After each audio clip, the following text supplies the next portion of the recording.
distinguished guests, brothers and sisters, ladies and gentlemen, friends and enemies. I want to point out first that I'm very happy to be here this evening, and I'm thankful for the invitation to come here to Detroit this evening. I was in a house last night that was bombed, my own, but it didn't destroy all my clothes at all, but you know what happens when fire dashes through it. You smoke it. The only thing I could get my hands on before leaving was what I have on now. And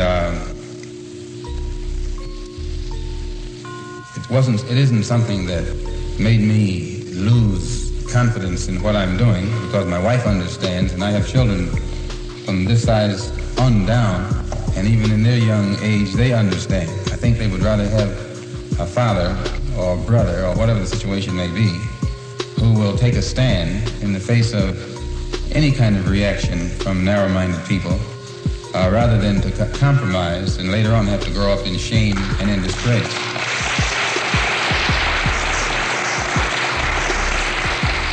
So I just ask you to excuse my appearance. I don't normally come out in front of people without a shirt and a tie. I guess that's somewhat a holdover from the black Muslim movement, which I was in, and that's one of the good aspects of that movement. It teaches you to be very careful and conscious of how you look, which is a positive contribution on their part. But that positive contribution on their part is greatly offset by too many other liabilities. Before I get involved in anything nowadays, I have to straighten out my own position, and which is clear. I am not a racist in any form whatsoever. I don't believe in any form of racism. I don't believe in any form of discrimination or segregation. I believe in Islam. I'm a Muslim, and there's nothing wrong with being a Muslim.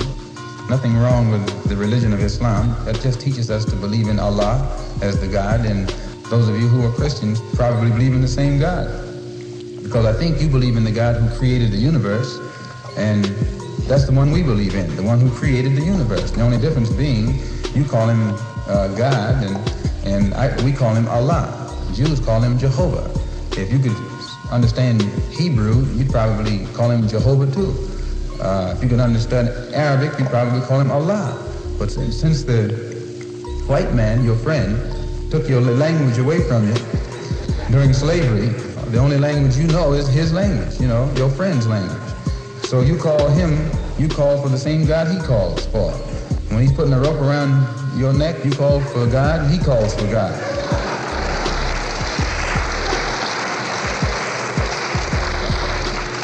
And you wonder why the one you call on never answers you. When I was in the black Muslim movement, they didn't have the real religion of Islam in that movement. It was something else. But the real religion of Islam doesn't teach anyone to judge another human being by the color of his skin. The yardstick that is used by the Muslim to measure another man is not the man's color, but the man's deeds, the man's conscious behavior, the man's intention. And when you use that as a standard of measurement or judgment, you never go wrong. But when you just judge a man because of the color of his skin, then you're committing a crime, because that's the worst kind of judgment. If you judge him just because he was a Jew, that's not as bad as judging him because he's black, because the Jew can hide his religion. He can say he's something else, which a lot of them do that. They say they're something else. But the black man can't hide. When they start indicting us because of our color, that means we're indicted before we're born, which is the worst kind of crime that can be committed. Elijah Muhammad had taught us that the white man could not enter into Mecca in Arabia, and all of us who followed him, we believed it. And he said the reason he couldn't enter was because he's white and inherently evil, and it's impossible to change him. And the only thing that would change him is Islam, and he can't accept Islam because by nature he's evil.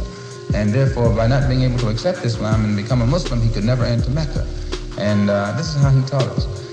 And and so when I got over there and went to Mecca and saw these people who blonde and blue-eyed and pale skin and all those things, I said, well, but I watched them closely, and I noticed that there was, though they were white, and they would call themselves white, there was a difference between them and the white one over here. And that basic difference was this. In Asia or the Arab world or in Africa, where the Muslims are, if you find one who says he's white, all he's doing is using an adjective to describe something that's incidental about him, one of his incidental characteristics. So there's nothing else to it. He's just white. But when you get the white man over here in America and he says he's white, he means something else. You can listen to the sound of his voice when he says he's white. He means he's boss. That's right. That's what white means in this language. You know the expression free, white, and 21. He made that up. He's letting you know all of them mean the same. White means free, boss. He's up there. So that when he says he's white, he has a little different sound in his voice. And I know you know what I'm talking about. Despite the fact that I saw that Islam was a religion of brotherhood, I also had to face reality. And when I got back into this American society, I'm not in a society that practices brotherhood. I'm in a society that might preach it on Sunday, but they don't practice it on no day, on any day. And so since I could see that America itself is a society where there is no brotherhood, and that this society is controlled primarily by racists and segregationists, and it is, this is a society whose government doesn't hesitate to inflict the most brutal form of punishment and oppression upon dark-skinned people all over the world. To wit, right now, what's going on in and around Saigon and Hanoi, and in the Congo and in elsewhere. They are violent when their interests are at stake. But with all of that violence that they display at the international level, when you and I want just a little bit of freedom, we're supposed to be nonviolent. They're violent. They're violent in Korea, they're violent in Germany, they're violent in the South Pacific, they're violent in Cuba, they're violent wherever they go. But when it comes time for you and me to protect ourselves against lynchers, they tell us to be nonviolent.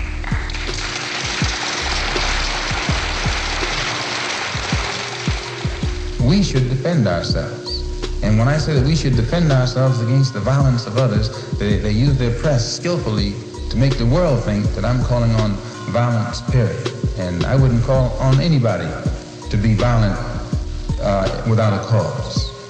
But I think the black man in this country, above and beyond people all over the world, will be more justified when he stands up and starts to protect himself, no matter how many necks he has to break and heads he has to crack.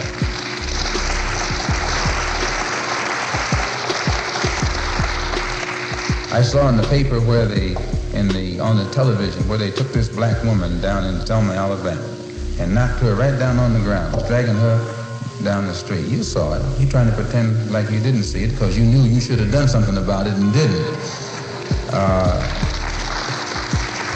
It showed the sheriff and his henchmen throwing this black woman on the ground,